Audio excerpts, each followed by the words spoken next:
commence justement par les temps forts de l'actu et la question de l'origine de la pandémie de coronavirus qui ressurgit. Le renseignement américain a retenu deux hypothèses, transmission à l'homme par un animal porteur ou bien accident de laboratoire.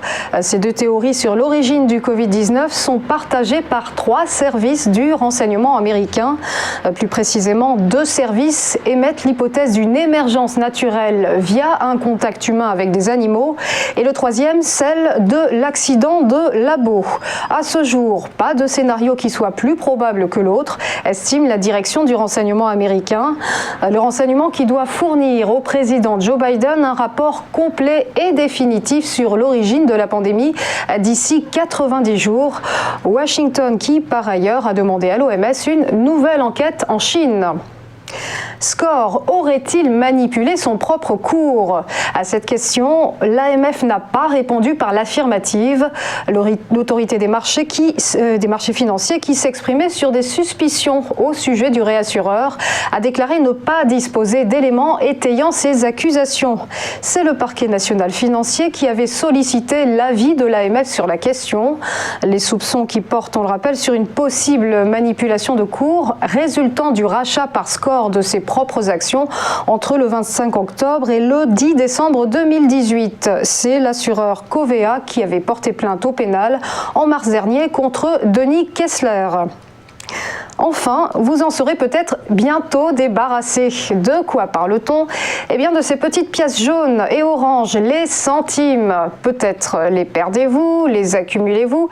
Et dans ce cas, eh bien, vous n'êtes pas seul. Sachez qu'une majorité d'Européens pensent ou agissent comme vous. C'est le résultat d'une étude de la Commission de Bruxelles.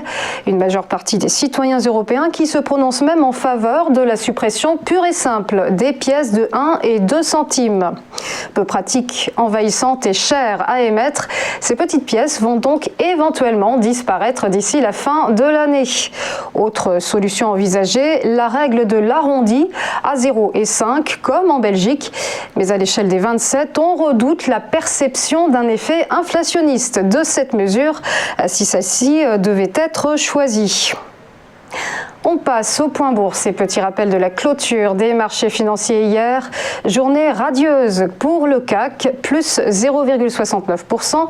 C'est un record avec 6 435 points et un volume de près de 7 milliards d'euros. Ça fait plus de 20 ans que l'on n'avait pas atteint de tels niveaux. À la bourse de Francfort, en revanche, le DAX était en recul, moins 0,2%. Du côté de Wall Street, la confiance était de mise avec le Dow Jones qui grimpait de 0,4%, porté par l'annonce d'un nouveau recul des inscriptions hebdomadaires au chômage. Le Nasdaq, lui, est resté stable en rendant 0,01%. Enfin, un mot du Nikkei, l'indice de Tokyo, qui est en grande forme, en hausse de 2,1%. Voilà, restez avec nous. À tout de suite pour ChronoCAC.